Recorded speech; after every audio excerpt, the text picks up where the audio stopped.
Français et anglais.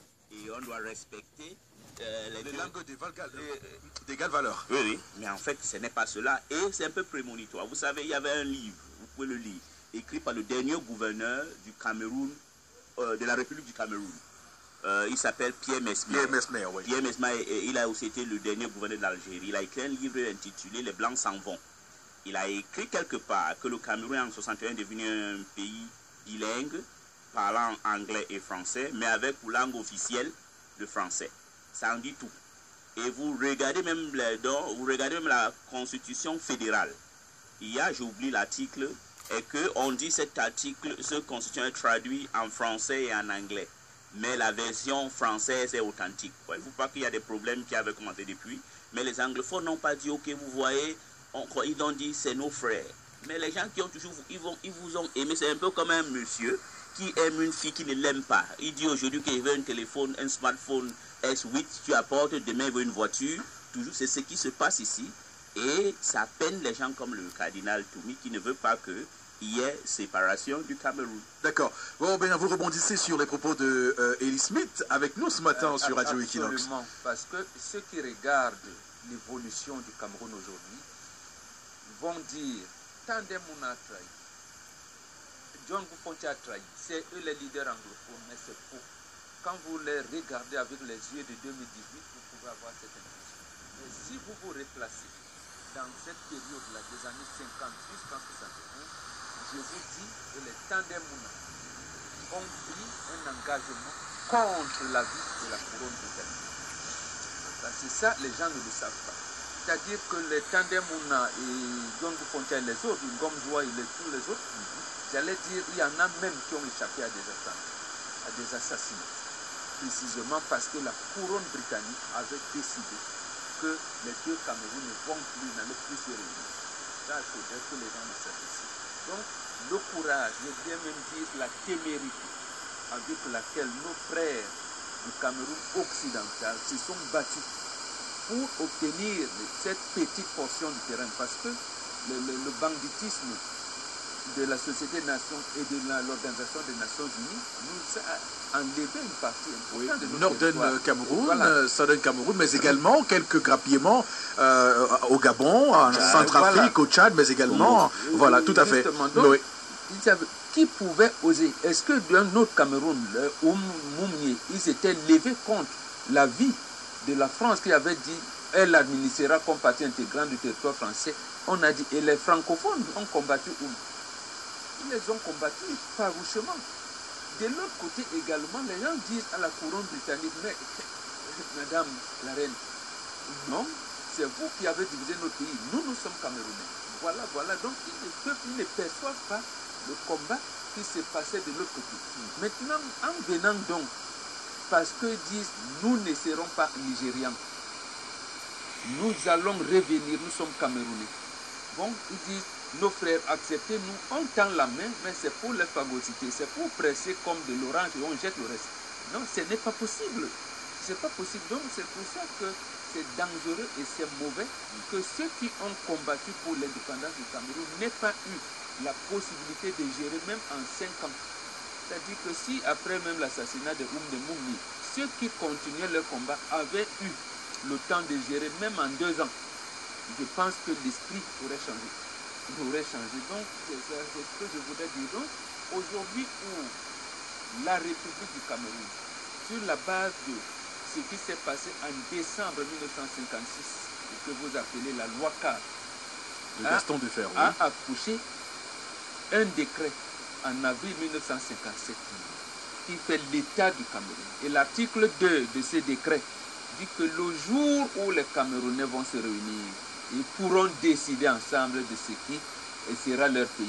On n'a jamais permis que les Camerounais... Ce qu'on appelle une constituante ou une assemblée constituante. On n'a jamais permis que les Camerounais se réunissent. C'est-à-dire que les velléités de regroupement qui viennent de nos frères du Cameroun occidental ou du Cameroun oriental sont toujours fractionnés, combattus. Et donc c'est ce qu'on observe aussi pour cette conférence générale anglophone en ce moment. C'est-à-dire que les mêmes causes produisent les mêmes effets. Les mêmes effets. Tout à fait. C'est ça qui nous éclaire. Parce que même ce problème de tribalisme, parce qu'il faudrait que je vous le dise, lorsque les Oumniobé tiennent leur comité directeur en décembre 51 à Cuba. Reguinis, il a dit quelque chose sur le tribalisme, contre le tribalisme. Il a même dit aux chefs traditionnels, méfiez-vous, on veut vous faire croire que c'est vous qui aurez l'administration. Au même moment, c'est qu'on dit les évoluer, on leur dit que c'est à eux qu'appartient la civilisation. Vous allez vous combattre et le colonisateur va en profiter, il va plutôt vous asservir, vous rendre pauvre et lui va prendre vos richesses. Voilà ce que dit Donc, à la longue de ce, quand vous regardez donc ce cheminement-là, vous verrez que même entre nous, les autorités traditionnelles, on leur dit mais non, réglons le contentieux historique que nous avons. Il y a eu une culture qui est venue puisque c'est universel. Quelle est donc cette chance que nous ne voulons pas saisir? Nous qui voyons le jour et la nuit. Oh, regardez ce qui s'est passé entre seulement les Bamileke et les gens de l'autre côté. Parce que, en fait, ce que les gens ne disent pas non plus, c'est que le bureau élu au dernier congrès tenu par il est le seul Bassa. Mais pourquoi les autres sont libres? Et vous allez vous rendre compte que les cas qui étaient élus au congrès, personne n'a trahi. Mais précisément parce qu'ils y avaient mis l'autorité traditionnelle, donc le pouvoir des ancêtres. D'accord. Ils ont pris cet engagement. Alors, aujourd'hui, on ne veut pas. Bon, alors avant qu'on aille au téléphone, je voudrais quand même demander à Elie Smith d'où pourraient venir les plus grandes difficultés sur la tenue de cette conférence générale anglophone lorsqu'on voit, et vous l'avez vous-même dit, comment les tirs contre cette initiative viennent de part et d'autre, donc des sécessionnistes qui semblent estimer que c'est un lâchage, on va le dire comme ça, qu'on veut aider le gouvernement de Yaoundé, et aussi cette position mitigée quand même de Yaoundé qui estime qui voit d'un mauvais œil cette conférence. D'où viendrait la plus grande difficulté? Moi, je pense que la plus grande difficulté aujourd'hui viendra du côté du gouvernement et même aussi du côté des sécessionnistes. Mais je pense que les sécessionnistes, là, ils sont aussi plus réalistes parce que ils sont des gens qui savent que nous vivons dans un monde et il y a des préalables. Mais là où les difficultés viendront extrêmement beaucoup, c'est du côté du gouvernement parce que vous avez des individus là qui ont souvent peur que si les gens s'asseyent quelque part, pour eux, ils croient qu'ils vont perdre leurs privilèges qu'ils ont. Et pourquoi je dis, il y a des gens qui sont là parce que, ce n'est pas parce qu'ils aiment le Cameroun, ils sont là parce qu'ils veulent avoir des avantages pour eux. Et je voudrais beaucoup remercier le Mbombok une fois. Vous savez, lisez un autre livre écrit par un Camerounais anglophone, M. Moukete, My Odyssey. Oui. Mon Odyssée. Oui. Il explique un problème que vous savez, au côté francophone, vous avez eu toujours l'aide de la France. Mais au côté anglophone, la Grande-Bretagne s'est fâchée parce que le gouverneur général Macpherson avait même dit à Moukete que, bon, vous savez ce qui s'est passé au Togo avec le Ghana. Oui, les Togolais, là, qui étaient une partie Togo allemande, oui, ont voté pour intégrer le Ghana. Donc, ils ont voulu que la même chose se passe ici. Mais ça ne s'est pas passé comme ça. Les Moukete, les Indeli, Dr Ndeli ont fait tout un effort. Mais vous voyez que ce qui me fait mal aujourd'hui est que tous ces individus qui ont fait un effort, les Foncha, parce que comme il a dit, on peut toujours tout dire de Foncha, il aimait le Cameroun. Mais tous ces gens ont été humiliés. Voilà la raison pour laquelle, à la fin, Foncha a démissionné du RDPC, démissionné de son fonction de vice-président parce qu'il a même été humilié par Amadou Ahidjo. Et même Mouna, qui a dit, bon, alors on continue. Même lui aussi, à la fin, ils ont fait les 13 départements du Cameroun occidental pour demander pardon, pour dire on a fait l'erreur. Nous avions cru que ces messieurs-là étaient nos frères, mais en fait, ils ne sont même pas nos frères, ils sont pires que les gens de l'Est du Nigeria. Donc moi, je trouve que, et chaque fois, M. Abine, qui est aujourd'hui à Boya, qui a été en prison pendant 7 ans, a toujours demandé qu'il est nécessaire qu'on s'asseye et on discute. Mais pourquoi en face on ne veut pas discuter au gouvernement? Mais j'ai compris. Parce que quand vous lisez le livre, il y a un autre livre écrit, Dossier noir sur le Cameroun, écrit par un Camerounais, Pierre Ella. Il dit très bien, Ahidjo, il avait une finesse. Tout le monde ne peut pas être mauvais, mais il avait une finesse. Mais de l'autre côté, c'était un marionnette français donc qui devait respecter le syndrome de Fashoda que les Francais en avaient. Et voilà pourquoi, les écoles bilingues qu'on a commencé ici à rencontrer pour le renforcement de l'unité nationale, c'était archi faux. Le plan était de francophoniser les anglophones. La preuve en est que un anglophone qui va étudier aux États-Unis, au Nigeria, quand il vient ici faire l'équivalence, un francophone ne le fait jamais. Les examens en anglais, il faudra que les anglophones se battent pour avoir le GCE board et on les tue, mais on les donne à la fin et on crée les choses. Les traductions, on présente le Cameroun toujours comme un pays francophone au lieu de respecter les doubles cultures. Donc il y a eu beaucoup de choses que je pense que c'est une opportunité de régler beaucoup de choses pour que le Cameroun puisse prospérer. C'est ce que les gens oublient.